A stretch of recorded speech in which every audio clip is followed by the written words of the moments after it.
Hello everybody, this is Grand Out Gaming, and I am back with another video of sorts. This is my vlog video number 2, where I will be discussing a myriad of topics. The first one, of course, is going to be about why I have not been uploading as many videos to YouTube and to TikTok as much as I have wanted to. The second topic, of course, will be about sleep-related stuff. The third one will be about section 1 for the natural way to draw. And then finally, the fourth video will be about, or the fourth part of this will be about what things will be like moving forward. Hopefully. So, to start us off, let us talk about why I have not been uploading as much. So, the simplest answer that I have is that I'm not who I was 6 years ago or 7 years ago, back when YouTube and stuff was a priority for me. And I thought I could actually get something out of this platform. I invested a lot of time and energy into making videos and editing videos and posting videos. Even when I was mixing that in with college work, I was like, this is my investment. This is the thing that I want to do. But as I stopped doing that, and my investment with the platform had declined, so did my desire to create content in such a rapid way. Like, putting together everything, like, even the stuff with Striga Day Productions, right?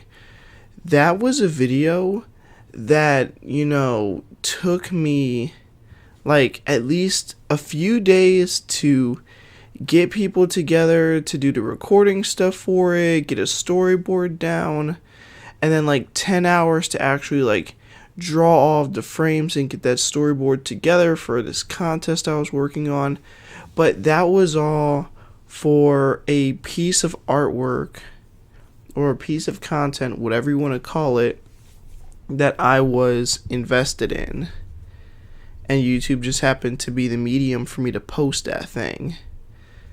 So, because of that versus, constant, like, vlogs on a weekly basis, or uploading to TikTok, which I didn't notice is so difficult. It's hard. Like, I didn't know how difficult it would be to upload stuff to TikTok before, but gosh, like, I have a begrudging respect for people that upload TikTok videos. I really do.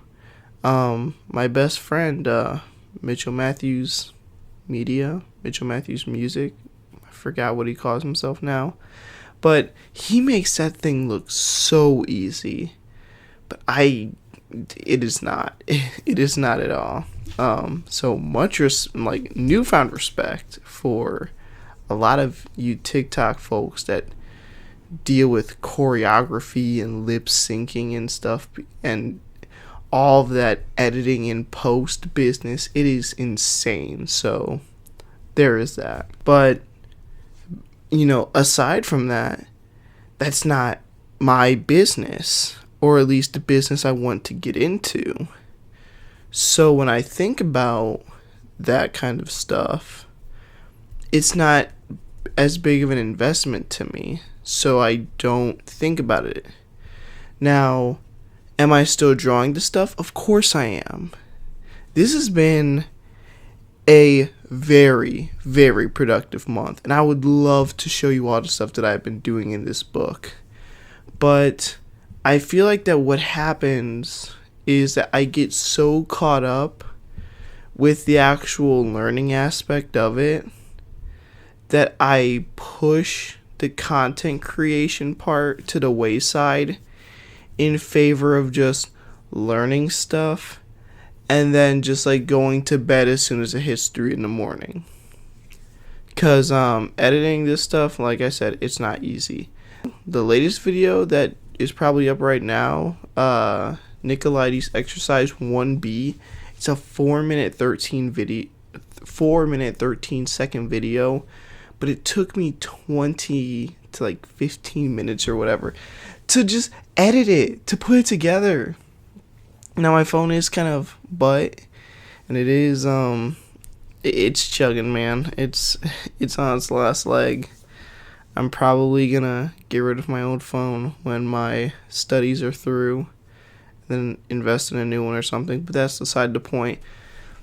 Editing takes a long time. Posting to a website or an app or whatever that I don't have much personal involvement and investment in, these are things that make it difficult for me to like post stuff as a content creator. It's the same thing with the YouTube stuff. I don't have as big of a stake as I used to anymore, so there isn't that sense of necessity when it comes to me uploading or creating these videos, which is bad for me on a content creator end, but I feel like that as long as I'm actually still learning this stuff and I can showcase to everybody it is possible to learn these things, I don't think that my sporadic upload schedule should matter all that much. So long as at the end of the day I'm still reporting to you guys what it is that I'm learning, I feel like that should be fine. There's other stuff about, like personal issues as well. Not like personal, like mental or whatever. Actually, it is kind of mental. The idea of like people who create things and then post it online and then equate their worth to the number of views and likes and other arbitrary things that are almost beyond our control. That's another thing. It's something that I'm getting better at dealing with, but the problem is still there. And then I kind of just think to myself, like, hey, maybe if we just don't upload at all, that'll solve the issue. And then, like, I don't know. Like, but that's more, like, personal development stuff that I have to work through. Aside from that, it's just, I'm spending so much time learning. I don't want to, like, try to upload stuff at 3 in the morning when I just want to go to bed, and just various other things. So there is that. I'm sorry for not uploading as much. As a content creator, I should be doing better, but this is where I'm currently at. What else? That's kind of it. Let's just move on to number 2.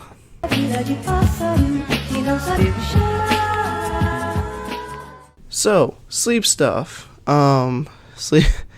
I have lost 3 hours of sleep every single day for the past month now, and the results are telling.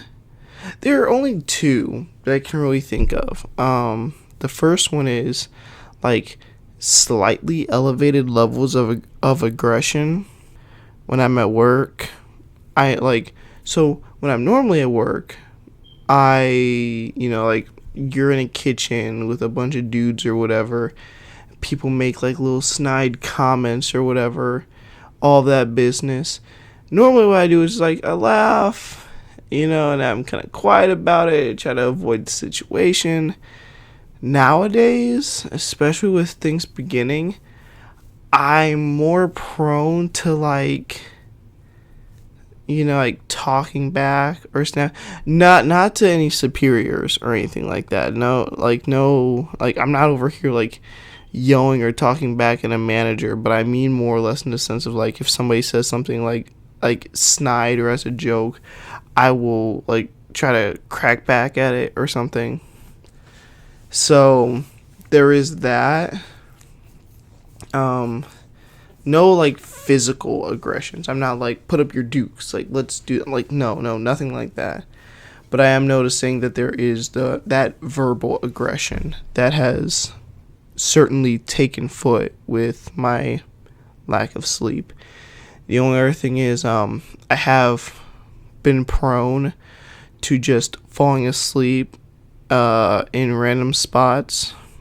Well, not random, but if I feel it, I'm just like out. Like if I go to the couch and I watch TV or something, I'll just like doze off, and I wake up like an hour and a half or 2 hours later, and I'm like, where'd all the time go? And it's like, because I haven't been sleeping, so that, of course that's gonna happen. Sometimes it happens when I'm on the metro as well, which it's really bad. My body is more attuned to waking up at the right stop, though, so I have that, but I can't keep relying on that forever, obviously. Jeez, I know this sounds bad, but that's because the reality of this is that it is kind of bad. Obviously, losing sleep doesn't have any positive side effects. It's all negative side effects. The only thing positive that could come out of this is if you're actually doing something productive with your time, that you're staying awake. Other than that, this isn't something that is like recommended. But of course, now you're probably asking, like, then why are you doing this anyway? I'm still going to keep doing this. It's for the sake of proving a point. I'm petty, whatever. I've heard it all before. So, moving on though, where are we at now? That's sleep stuff. If any new developments happen, I'll let you guys know. The Nicolaides stuff. Let's talk about section 1 real quick.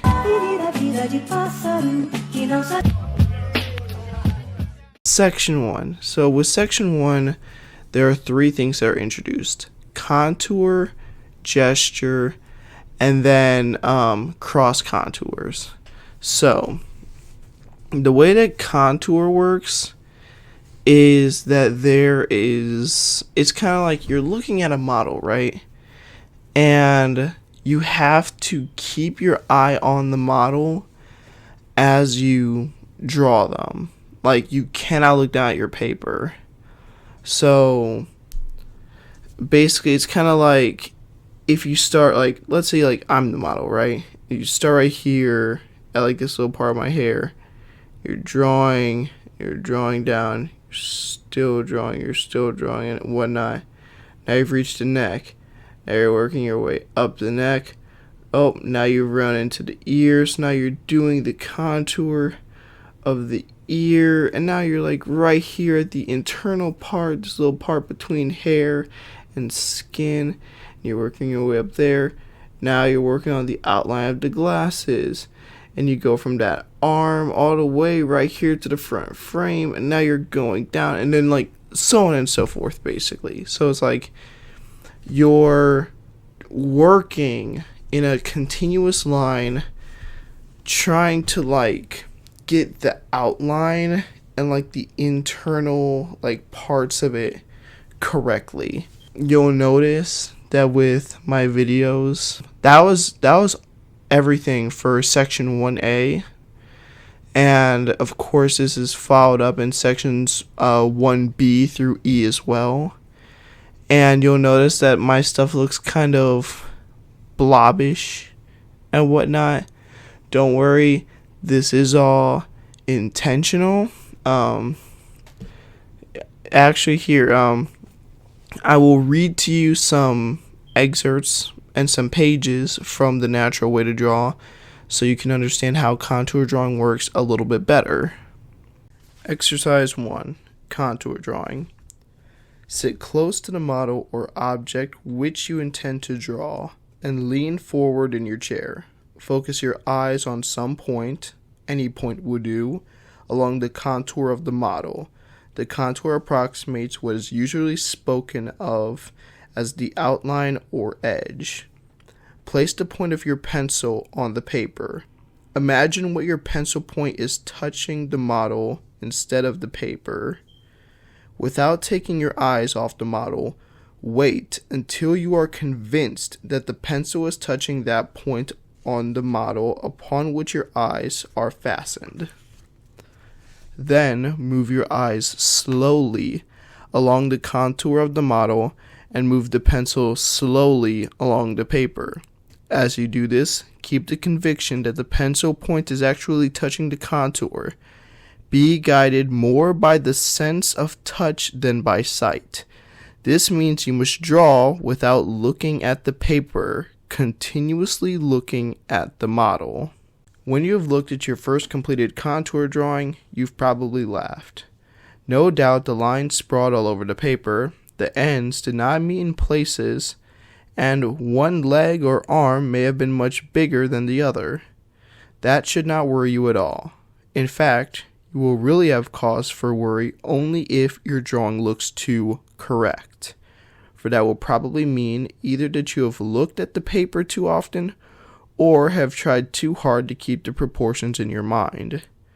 The time you spend counts only if you are having the correct experience, and in this exercise, that experience is a physical one through the sense of touch. After you have drawn the contour of the model's arm, pass your fingers slowly along the contour of your own arm.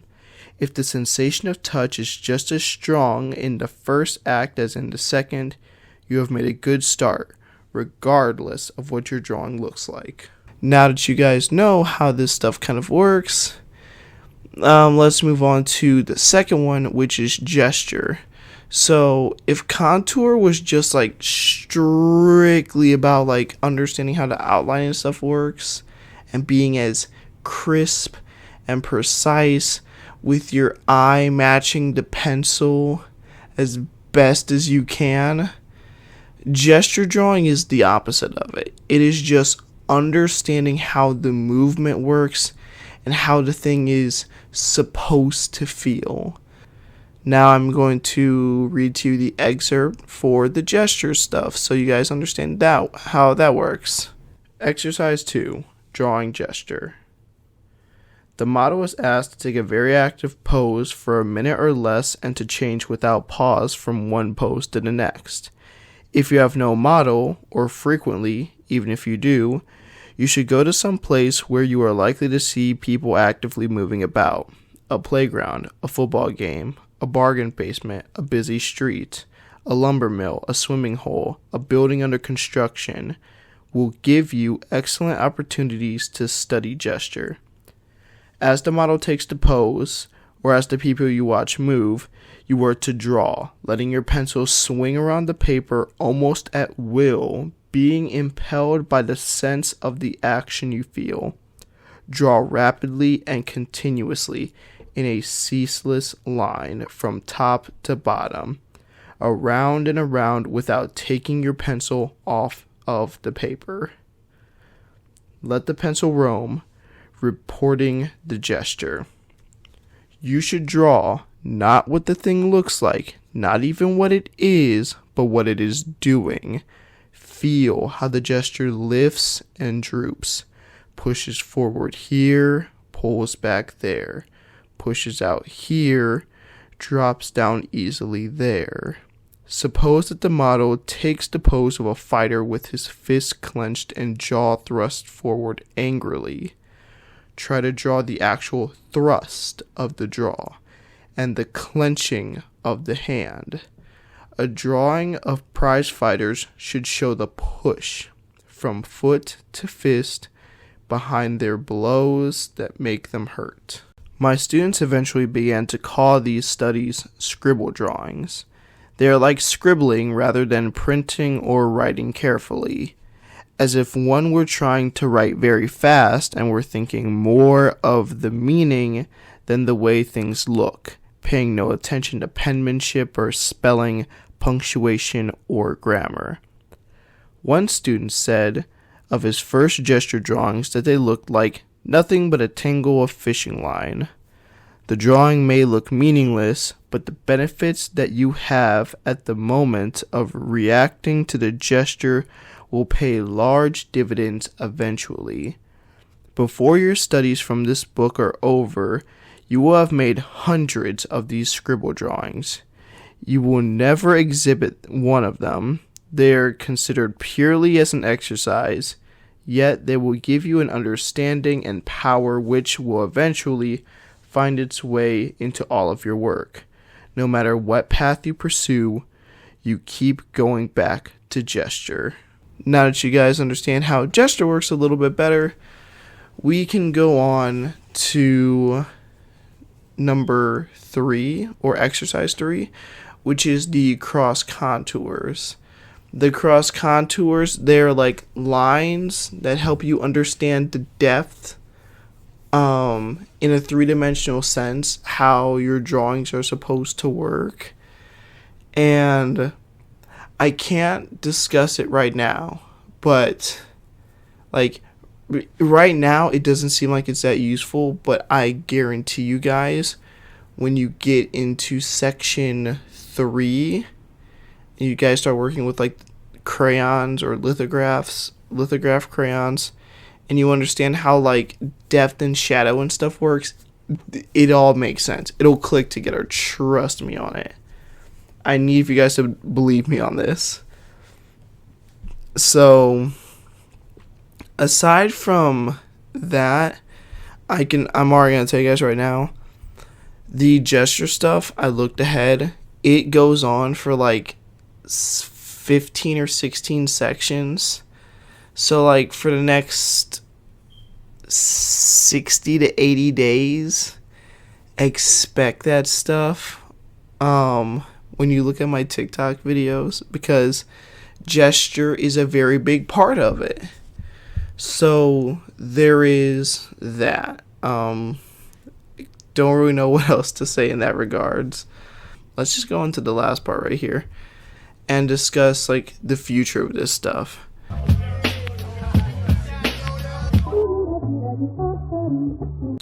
As of right now, it is January 31st as I'm recording this. It'll probably be February 1st by the time I am done editing and I post this to YouTube. Maybe.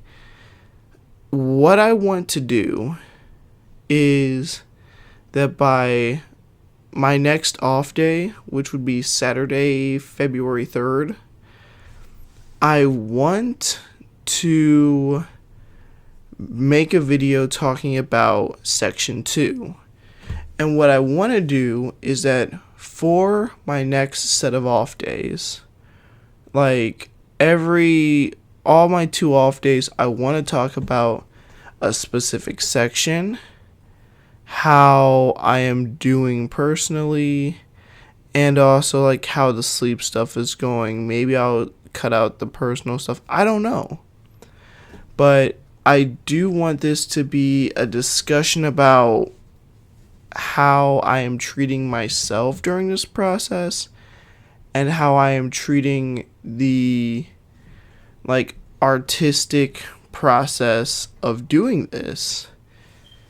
And yeah, so it's like Saturday, hopefully I talk about section 2, and then like during my next off days I talk about like sections 3 and 4, and then the week after that, the week of Valentine's Day, I'll talk about like sections 5 and 6. Yeah, 5 and 6. And then I keep going until I catch up. So then I'm only talking about a section like maybe once or twice a week or so. And we just go from there. And then hopefully by the time that it reaches May 5th, I can make one last vlog video talking about section 25. Maybe compile some like other evidence and some interviews with people, and then after that make a longer video talking about my experience with the natural way to draw. But that's all like stuff in the far-flung future. Right now I want to focus on what I want to do for February, which is that. And also maybe on my days off, I invest just as much time in editing and recording these TikTok videos a bit more. So then I'm like producing like 7 to 8 videos on my off days, and you guys can be like, oh, okay, so this is Zach's progress. This is what he's doing. Like, he's not a bum after all. And if I can do that, if I can just like manage my days off a little bit better, like if I can manage, 3 hours that I'm supposed to be sleeping, realistically I should be able to manage 48 hours out of a week where I am not at work. So with all of that being said, that's what I want to do. That's what I want to do for the future, like for right now. If something changes, we'll of course get into that. But this is kind of like my game plan strategy.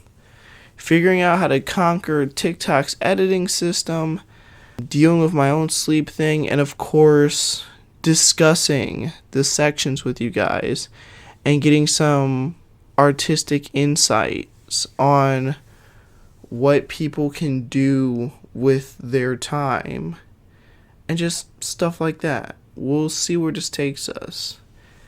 I do want to thank everybody who is watching this and who actually knew about this plan from the beginning. I would like to thank all of you guys for being patient and for, bearing with me and my sporadic upload schedule. Maybe if I do this more often, I'll start to see myself as like having a bigger investment in both TikTok and YouTube, and then I'll start just doing this in a more seamless fashion. I don't know, but that's what I'm hoping for at the very least. Aside from that though, yeah, that's kind of it. Like I said, I'm not going to ask you guys to like this video or subscribe or whatever. Just so long as you've watched it and you understood where it is that I'm coming from and what it is that I want to do, that's good enough for me. That honestly is. But if you really did want to like or subscribe to something, Strigaday Productions would greatly appreciate it. I know I only have one video right now, but if I want you guys to subscribe to something that actually matters to me. This channel is nice, but it's not my future. I know it's not.